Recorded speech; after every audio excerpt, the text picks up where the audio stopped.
मैं हूं एम के शर्मा और आप देख रहे हैं खबर हर पल। आइए बात करते हैं आज पूर्णिया जिला के नगर प्रखंड के बनभाग चुनापुर पंचायत के वार्ड नंबर 9 में संजीव कुमार जी हैं, जो कि भावी मुखिया प्रत्याशी हैं, और हम इनसे आज बात करेंगे चुनावी मुद्दे को लेकर के कि इसके पंचायत में क्या विकास हुआ है और विकास की नैया कहां तक पहुंची है। और पहले भी ये समाज सेवा में थे, पहले भी कई बार जो है कि नॉमिनेशन किए थे, जीतते रह गए हैं और वर्तमान मुखिया को पछाड़ते हुए पहले से ही आ रहे हैं। तो इस बार भी इन्होंने अपना दावा कर रहे हैं और दावे के साथ साथ देखेंगे कि जनता इनके साथ किस तरह से भाव रखते हैं और चुनावी का माहौल क्या है और चुनावी मुद्दे को लेकर के ये जनता के पास किस एजेंडा को लेकर के जाएंगे और इनका मुख्य एजेंडा क्या होगा और जनता इनके साथ किस एजेंडा को लेकर के उतरेंगे, विश्वास करेंगे जो इनको विजयी बनाएंगे। आइए देखते हैं और बात करते हैं संजीव कुमार जी से।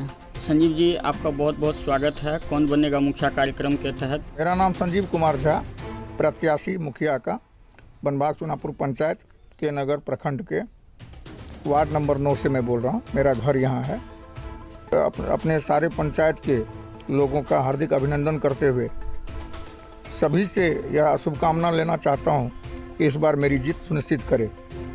अच्छा मुखिया जी, आपका पहला क्वेश्चन आपके लिए कि आपके पंचायत में नल जल योजना की क्या व्यवस्था है? देखिए, मेरे विचार से जल नल योजना जो है, एज ए मुखिया मुझे भी ये करना पड़ेगा जी। लेकिन सही मायने में जल नल योजना जो है वो जिनको भी दिया गया है यहाँ पर मुखिया के द्वारा ही आता है पंचायत में, या मुखिया के द्वारा आवे या न आवे, सरकार के द्वारा आया हुआ है। लेकिन सही मायने में जल नल योजना का मतलब है कि हर जगह पर पाइप अच्छे से बिछाया जाए, लीकेज नहीं हो। बाकी उन लोगों क्या कमाई क्या है नहीं है उससे हमको कोई लेना देना नहीं, लेकिन जो लोगों के लिए है सुविधा, तो लोगों के लिए सुविधा उस ढंग का नहीं मिल रहा है। कहीं पर पाइप लीकेज है, कहीं नल चलता नहीं है, और इस तरह की शिकायत अगर 1 by 1 किया जाए तब तो बहुत दिक्कत की बात है। इस पर कोई किसी का ध्यान भी नहीं है। सरकार का 7 निश्चय को लेकर जो उद्देश्य था, क्या वो उद्देश्य का वो पालन हो रहा है? जी नहीं, ये सब कागजी उद्देश्य है। सरकार का सही मायने में 7 निश्चय का योजना जो दिया गया है उसके लिए वो एक कमेटी गठन करता और उसकी देख रेख भी होता। यहाँ ऐसा स्थिति है कि जिसको जल नल योजना के अंदर में दिया गया है वो अपने पाइप से सिंचाई का काम कर रहा है, यानी कि असफल है। दूसरा क्वेश्चन मुखिया जी, आपके पंचायत में इंदिरा आवास कितने लाभुकों को मिल पाया है? मेरे विचार से जिनका राशन कार्ड में नाम ही नहीं है उसको इंदिरा आवास क्या मिलेगा। बीपीएल कार्ड का यहाँ सर्वेक्षण जो हुआ है वो जीता हुआ मुखिया, हारा हुआ मुखिया, यहाँ जिला परिषद जो भी लोग थे, आज से 10 साल पहले सर्वेक्षण हुआ था, 10 के 15 साल पहले की बात है, फर्स्ट टर्म में। और उस बार जो सही मायने में बीपीएल लिस्ट में था उसका नाम छाट दिया गया, और जिसके पास ज़मीन जगह सब कुछ है ही उसका नाम अभी भी बीपीएल लिस्ट में है। तो इंदिरा आवास, प्रधानमंत्री आवास योजना में क्या उचित लाभुकों को लाभ मिला? सवाल ही नहीं। और प्रधानमंत्री आवास योजना की जो स्थिति है इससे क्या आप संतुष्ट हैं? जी नहीं, संतुष्ट नहीं है। क्योंकि संतुष्ट हैं? ये सबसे पहली बात, एक तो जिनको मिलना चाहिए लाभ उसका नाम ही नहीं है बीपीएल लिस्ट में, और जिनको लाभ मिला है वो उसका अधिकारी ही नहीं है। बहुत है, बहुत नहीं भी है। जो बहुत है, जिसको सही मायने में बीपीएल लिस्ट में जिसका नाम है और सही में वो गरीब भी है, उसको इंदिरा आवास जैसी चीज़ उनके घर बनाने के लिए दिया जाता है। लेकिन मुखिया और बिचौलिए के कारण उनको मिलता क्या है, उनके बैंक में पहले से बिचौलिया बैठा रहता है और उसको उस पैसे से उसका लूट चालू हो जाता है वहीं से। तो जो सही बात है कि गरीबों को, गरीब जो मुखिया के पास आशा लेके उसको जिताया है कि एक मुखिया अच्छा मुखिया बनेगा और गरीब को पैसा मिला है घर बनाने के लिए, उसमें लूट नहीं होना चाहिए। क्या आप उस भ्रष्टाचार पर नियंत्रण के लिए कुछ करेंगे? अब हम मुखिया बनेंगे तो करेंगे। आपका ये प्राथमिकता रहेगी? पहला प्राथमिकता है। आपके पंचायत में पशु पालकों को पशु सेट नहीं दिया गया? नहीं, दिया गया है। वार्ड मेंबर के यहाँ एक जगह पर दिया है, हम देखे हैं, और जो वार्ड का मेंबर है उसी के यहाँ पर पशु का शेड दिया गया है। यानी कि आम जन को ये चीज़ नहीं मिला है। कहाँ देख रहे हैं, किसी टोला में तो नहीं देख रहे हैं। जहाँ जहाँ दिया गया है, हर वार्ड में एक तो दिया है, तो वार्ड मेंबर के अगल बगल में लगा दिया है कहीं पर। यानी कि जो वो मतलब कि नाम का शेड बना करके अपना काम कर रहा है, कोई वहाँ पर पशु पोसा नहीं जा रहा है। इस पंचायत में नए पोखर की खुदाई या साफ सफाई की गई है? इसका मेरे नज़र में तो अभी तक देख नहीं रहे हैं। पोखर तो है, पोखर है, ऐसे है, सब जंगल बुखार पोखर है, कोई जिम्मेदार नहीं है। आपके पंचायत में वृद्धा पेंशन की क्या स्थिति है और उस स्थिति का? वृद्धा पेंशन मिल रहा है, ऐसा नहीं है नहीं मिल रहा है, क्योंकि वृद्धा पेंशन में हमारे गांव का ही कुछ आदमी हैं जो कि लगे हुए हैं और वृद्धा पेंशन मिलता है। लेकिन बहुत सारे लोग जो वृद्ध नहीं है वो भी पेंशन उठा रहे हैं। तो ये वृद्ध जो नहीं है वो भी उठा रहे हैं और उसकी जांच हो रही है, अभी भी जांच हो रही है प्रखंड स्तर ऐसा पे। है कि आपके यहाँ कोई ऐसा वृद्ध है जिनको कि छूटा हुआ नहीं है, वृद्धा पेंशन नहीं मिला? बहुत वृद्ध हैं जिसका के नाम ही नहीं है वृद्धा पेंशन। तो वो जिम्मेदारी किसकी है कि वो मुखिया का जिम्मेदारी है, तो क्या ये वार्ड मेंबर का जिम्मेदारी है? क्या वो लापरवाही नहीं है? पूर्ण लापरवाही है। किसकी लापरवाही है? मुखिया जी का और किसका होगा? वार्ड सदस्य का आखिर चुनाव क्यों किया जाता है? वार्ड सदस्य का पहला प्राथमिकता है कि वो वृद्धा पेंशन वृद्ध लोगों को दिलवाए। तो इसमें तो सबसे पहले गलती वार्ड मेंबर का है। वार्ड मेंबर सही मायने में आकलन लेता नहीं है, जो अपने पद का दुरुपयोग करता है। वो जिसको जो पद मिला है उस पद के हिसाब से उसका पहला धर्म बनता है कि अपने वार्ड के अंदर में कौन कैसा है, नहीं है, कौन वृद्ध है। ये जो उदासीनता है प्रतिनिधियों के द्वारा, तो ये उदासीनता महज एक इत्तेफाक है या पैसा? इत्तेफाक इसको क्या है, आप मानिएगा संवैधानिक पद पर बैठ के कोई काम इत्तेफाक नहीं होता है, पूर्ण प्लानिंग के साथ किया जाता है, जिसको आम सभा में पारित किया जाता है। कितने लोग पहले आम सभा होगा तब ना भाई, कुछ भी नहीं होता। यहाँ कुछ नहीं होता है। साल में घर पे मुखिया का आम सभा होता है, पंचायत भवन में आम सभा आज तक तो हम नहीं देखे हैं 5 साल में।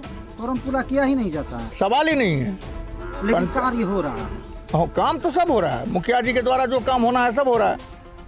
पंचायत भवन में आम सभा ढिंडोरा पचा करके आए, हर साल में 4 बार आम सभा करवाए। किसको क्या तकलीफ है सुनिए, ये कहीं कुछ है ही नहीं। सीधी सी बात है, यहाँ ऊपर से नीचे तक सब लोग आपस में मिले हुए हैं, यहाँ कहीं कुछ नहीं है। आप भाई मुखिया प्रत्याशी हैं, आपको अपना पंचायत में क्या ऐसा सुधार करने का मौका जो मिलना चाहिए? देखिए, पंचायत का मतलब होता है पंचायती राज। इसका मतलब होता है कि आपके पंचायत का किसी भी व्यक्ति को छोटे से छोटे काम के लिए ब्लॉक का चक्कर लगाना नहीं पड़े।